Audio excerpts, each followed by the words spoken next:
Adlaw nga Miyerkules karon mga kaigsuunan, petsa 23 sa bulan sa Agosto tuig 2023. Ang pagbasa kinutlo gikan sa Ebanghelyo sumala ni San Mateo, kapitulo 20, bersikulo 1 ngadto sa 16. Si Jesus misugilon ni ining maong sambingay ngadto sa iyang mga tinunan. Ang paghari sa Dios sama ni ini. Adunay tag-iya sa usa ka parasan nga milakaw sayo sa buntag aron pagpangitag mga tao nga iyang patrabahoon. Misugot siya sa paghatag kanila sa naandang suhol nga usa ka denaryo ang adlaw ug gipadala sila ngadto sa iyang parasan. Sa pagkaalas 9, miadto na usab siya sa merkado ug didto nakita niya ang pipila ka tawo nga nagtindog nga walay buhat. Busa miingon siya kanila, "Trabaho usab kamo sa akong parasan ug hatagan ko kamog hustong suhol." Ug nangadto sila. Sa pagkaalas 12 ug sa pagkaalas 3, mao gihapon ang iyang gihimo. Unya sa hapit na kadto mo alas 5, miadto siya sa merkado ug didto nakakita siya laing pipila ka tawo nga walay buhat. Siya nangutana kanila, "Nganong giusikan man ninyo ang tibuok adlaw?" Sila nanubag, "Kay wala may mipatrabaho kanamo." Ug miingon siya kanila, "Kun mao kana, trabaho usab kamo didto sa akong parasan." Sa pagsalop na sa adlaw, ang tag-iya miingon sa iyang kapatas, "Tawga ang mga trabahante ug hatagi sila sa ilang suhol. Unaha pagsuhol kadtong ulahing gipatrabaho ug ipaulahi kadtong unang gipatrabaho." Ang matag-usa nga misugod pagtrabaho sa alas 5 sa hapon, gisuhulan og usa ka denaryo. Busa sa pagduol na sa mga tao nga unang gipatrabaho, nagtuo sila nga labaw pa ang ilang madawa. Apan ang usag-usa kanila gihatagan usab og tagsa ka denaryo. Gidawat nila ang ilang suhol ug nagbagutbot sila batok sa agalon. Mingon sila, "Kining mga tawhana nga ulahimong gipatrabaho ug nagtrabaho lamang sulod sa usa ka oras samtang kami nagtrabaho sa tibuok adlaw ug napagod sa kainit. Apan bisan pa niini, imo silang gihatagag samang suhol sa imong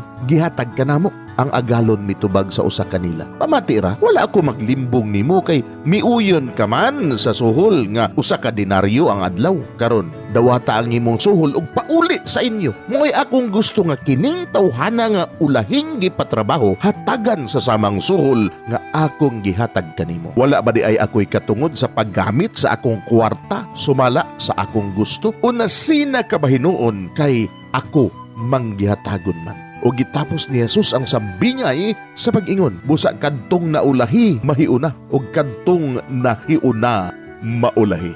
Mga igsuon, ang Ebanghelyo sa Ginoo. Daygon ikaw, o Kristo.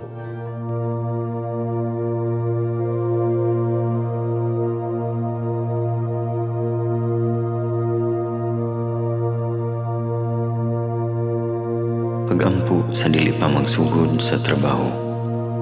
Magampo kita sa ngalan samahan sa Anak ug sa Espiritu Santo. Amen. Langit mo namong Amahan, sa among pagsulod nining trabahuan, among gidala ang imong presensya uban kanamo.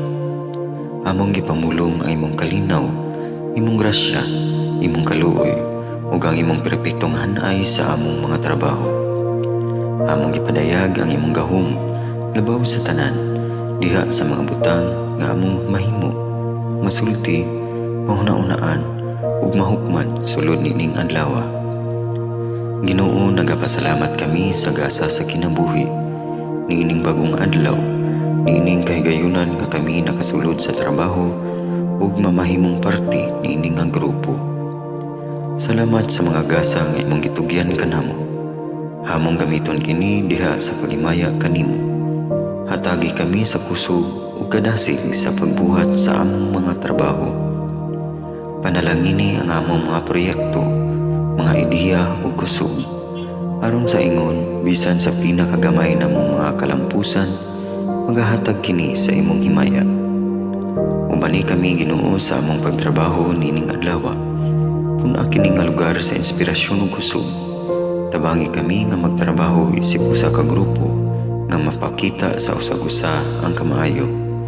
Himuha kami nga maayo nga makabot namo ang mga butang nga kinahanglan namong buhaton. Himuha kini nga lugar nga puno sa kalipay ug panagihigalaay. Ug kamugaway ug kalinaw ang mapatigbabaw niining dapita. Ginoo, kung kami ana sa kalibog, giyahi kami. Kung kami muwadaan sa kadasing ug paglaom, dasiga kami. Himua nga ang trabaho nga among gihimo, ug ang paagi sa among paghimo niini, makahatag unta kini ug hugot nga pagtuo, kalipay ug pahiyom sa tanan nga among mahimamat karong adlaw. Panalangini ang among mga pamilya, among Pinoy-anan, among nasod.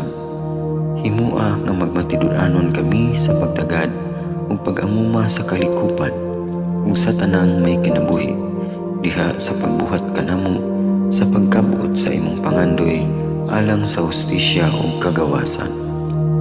O Ginoo, sa among pagbiya nining lugara, tagay kami sa imong panalangin ug kaluoy sa among pagbiyahe. Panalangini ang among mga pamilya ug Pinoy-anan nga anaon ta sa maayong kahimtang sama sa among pagbiya kanila. Ginoo, salamat sa tanang butang nga imong nabuhat, sa tanang butang nga imong gibuhat ug sa tanang butang nga imong buhaton pa. Sa ngalan ni Jesus, among giampo diha sa tumang pagigugma ug pagpasalamat.